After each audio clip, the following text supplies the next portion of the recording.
एक भक्तिमती स्त्री थी, नाम था, उसका नाम था सुक्कोबाई। शकोबाई भी लोग कहते हैं। शकोबाई विट्ठलनाथ जी के मंदिर में रहा करती थी। उसके माता पिता कोई नहीं थे।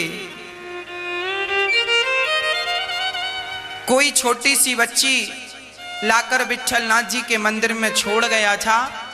उसकी माता पिता नहीं थे, रास्ते में कहीं मिल गई तो कोई आ रहा था, शक्कोबाई को लाकर विट्ठलनाथ जी के मंदिर में छोड़ गया। वो वहीं पर रहने लगी। कोई देता तो खा लेती और विट्ठलनाथ के पूरे मंदिर में झाड़ू पोंछा का काम करती थी। भगवान के बर्तन धुलती थी। पुजारियों ने कहा अब उसका नाम हो गया शक्कोबाई। सब लोग उससे बड़ा प्यार करने लगे। ये कहने लगे कि ये विट्ठलनाथ जी की बेटी है, क्योंकि विट्ठलनाथ जी के मंदिर में रहती है। और सब पुजारी उसे इसी तरह प्यार करने लगे जैसे ये विट्ठल भगवान की बेटी है। और वो भी विट्ठल भगवान से बहुत प्यार करती है। अपना पिता कहती है, अपना भगवान कहती है।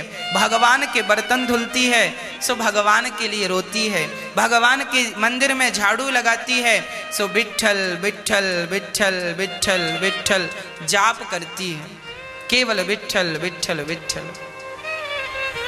जब लड़की सयानी हुई तो मंदिर के पुजारियों ने सोचा बेटी बड़ी हो गई है, सयानी हो गई है, चलो हम इसका विवाह करवाते हैं। तो कोई बढ़िया सा 25 किलोमीटर दूर एक गांव था, वहां के नगर सेठ जी थे, बड़े आदमी थे, अच्छे पैसे वाले थे।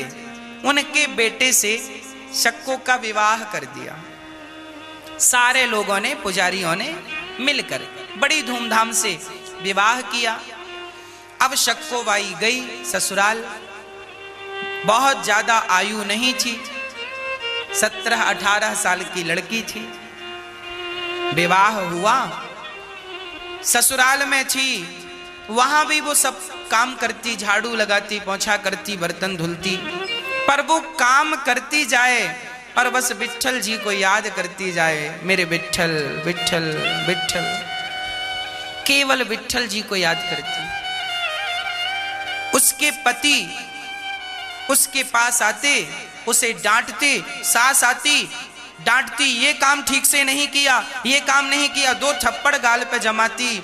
सास ससुर पति बिल्कुल विपरीत थे। ये क्या जप रही है विट्ठल विट्ठल। सब परिवार विपरीत था। कोई भगवान का नाम नहीं लेता था, कोई पूजा नहीं करता था। पर ये अकेली बिना किसी से कुछ कहे, सास मारती है सो मारती रहे, गाली देती है सो देती रहे, पति डांटता है सो डांटता रहे। वो अपना काम बराबर करती, जो जो कहता सारा करती, पर काम करते हुए वो भगवान का चिंतन करने लग जाती। एक बार रोटी बना रही थी कि तभी वो विट्ठल विट्ठल जपती हुई रोटी बनाई। थोड़ी देर के लिए उसका मन पंढरपुर चला गया, विट्ठल भगवान के चरणों का वो दर्शन करने लगी। तब तक रोटी जल गई। सास ने आकर इतनी मार लगाई, तेरे बाप का है रोटी जलाती है। और खूब मारा, क्या क्या ना कहा, पर एक शब्द नहीं कहा शक्को ने, एक बार पलटकर जवाब नहीं दिया। हद तो तब हो गई जब एक दिन शक्को घर के बर्तन धुल रही थी। सबके खा के गर्मी का समय था और यही चैत्र वैशाख का माहौल था। सब लोग आराम कर रहे थे खाकर, और ये घर के बाहर आंगन में बर्तन धुल रही थी। तभी देखा कि गांव से कुछ लोग, संत लोग कीर्तन करते हुए जा रहे, विट्ठल विट्ठल विट्ठला पांडुरंग विट्ठला, सब कीर्तन कर रहे हैं। तभी ये शक्को को जब कानों में विट्ठल का नाम सुनाई पड़ा तो बहुत रोमांचित हो गई। अच्छा, यहां भी कोई मेरे विट्ठल का पुजारी है, कोई उनको प्रेमी है। दौड़कर बर्तन में, हाथ बिल्कुल काले थे धुलने में, वो धुल कर नहीं गई, तुरंत काले काले हाथ, गंदे हाथ दौड़ कर गई। संतों को रोका, कहां जा रहे हैं? अरे तुझे पता नहीं, विट्ठल भगवान के यहां जा रहे हैं दर्शन करने, हम सभी लोग जा रहे हैं। अच्छा, मैं भी चलूं? हाँ हाँ चलो। अब सब कीर्तन कर रहे हैं, विट्ठल विट्ठल विट्ठला। पांडु शक्को भी उस भीड़ में सम्मिलित हो गई, रहा ना गया और वो चल पड़ी। सारे संतों के पीछे पीछे विट्ठल विट्ठल जपती जाए, झूमती जाए। आज तो उसकी खुशी का ठिकाना नहीं था कि चलो इतने वर्षों बाद आज कोई विट्ठल नाम लेने वाला मिल गया।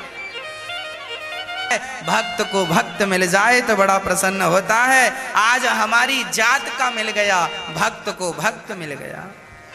मैं भी विट्ठल का हूं, तुम भी विट्ठल के हो। चल पड़े दोनों। गांव के लोगों ने देखा, अरे ये तो फलाने की बहू है। हाँ हाँ, बड़ी पुजारिन बन रही है। तुरंत गांव के लोग गए, सेठ जी, सेठ जी क्या हुआ? आप सो रहे हैं और आपकी बहू बाबाओं के साथ भाग गई। देखो जरा लोगों के बोलने का ढंग क्या होता है। लोगों का काम बोलना है। क्या बोलना है? उनसे उनको लेना देना नहीं, बोलना है बस। आपकी बहू भाग गई। अच्छा, भाग गई? कहां चली गई? वो बाबाओं के साथ नाच रही है, बड़ी पुजारिन बनी है, सब विट्ठल विट्ठल जप रही है। आपकी बहू सारे गांव की बहुओं को बिगाड़ेगी।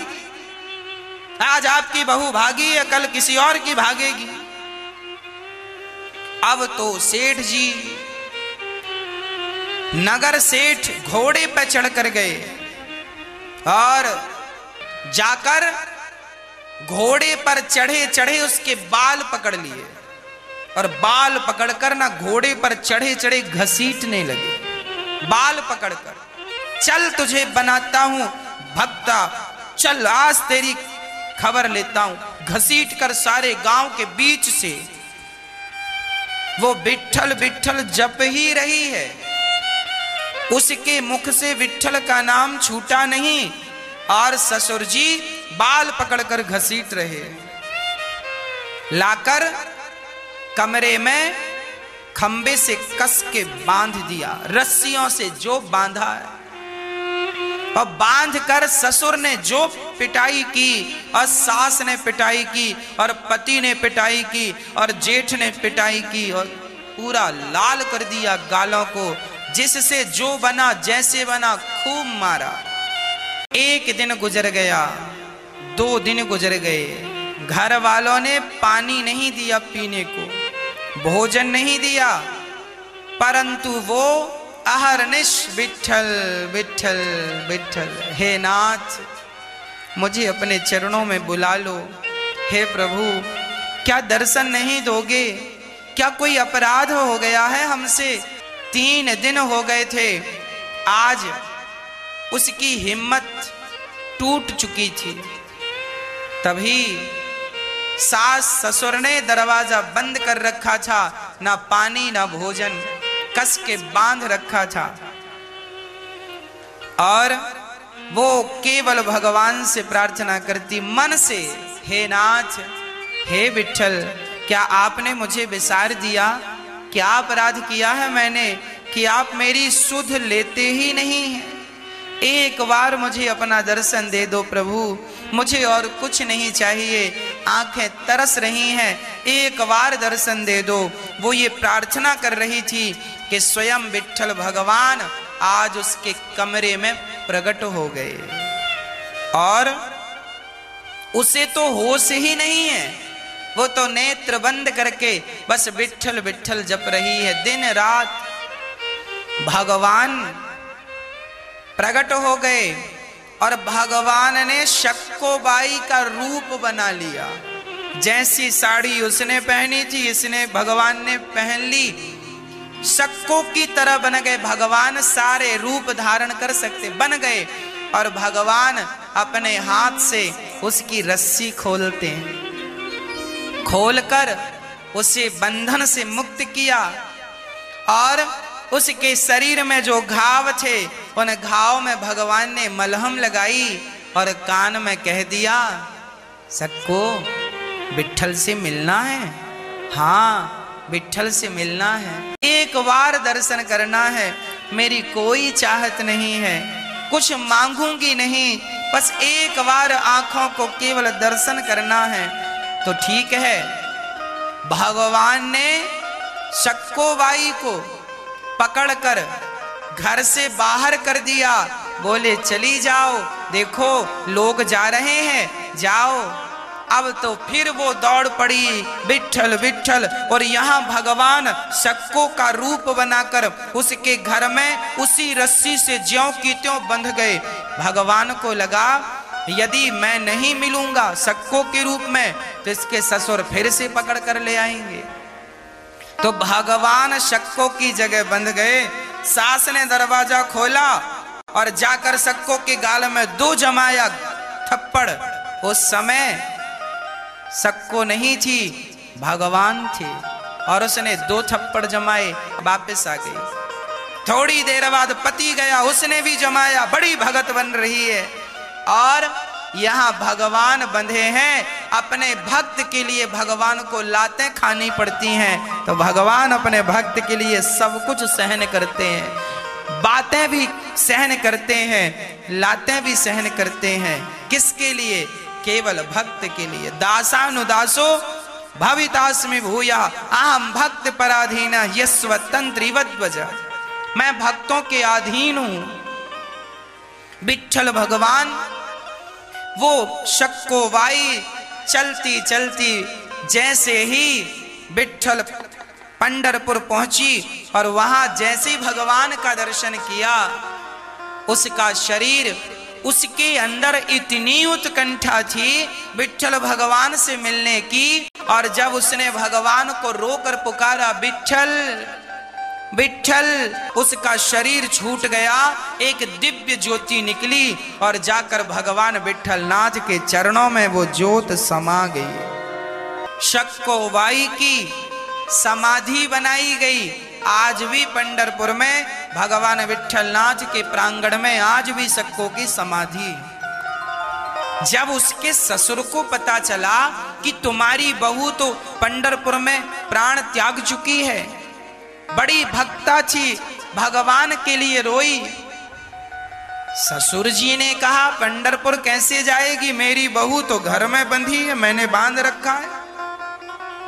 ससुर ने कहा अभी मैंने 10 मिनट पहले उसे 2 थप्पड़ जमाया है, वो इतने जल्दी कैसे पहुंचेगी। पर अब की बार जब जाकर देखा तो भगवान भी बंधन में तब तक ही थे जब तक भक्त बंधन में था। अब तो भक्त बंधन से मुक्त हुआ तो भगवान भी बंधन से मुक्त हो गए। भगवान चले गए, किसी को वहां सक्को नहीं मिली। ससुराल पक्ष के जब लोग गए, देखा ये तो हमारी बहू है, उसके शरीर में घाव के निशान भी थे। अब तो विश्वास हो गया कि भगवान भक्तों के लिए बंधन भी स्वीकार कर लेते हैं। भगवान का प्रेमी, भगवान का भक्त यदि भगवान से प्रेम करता है तो भगवान उसके लिए बंधन भी स्वीकार कर लेते हैं। और भगवान माता सक्को के लिए बंध गए। ऐसे भगवान हैं।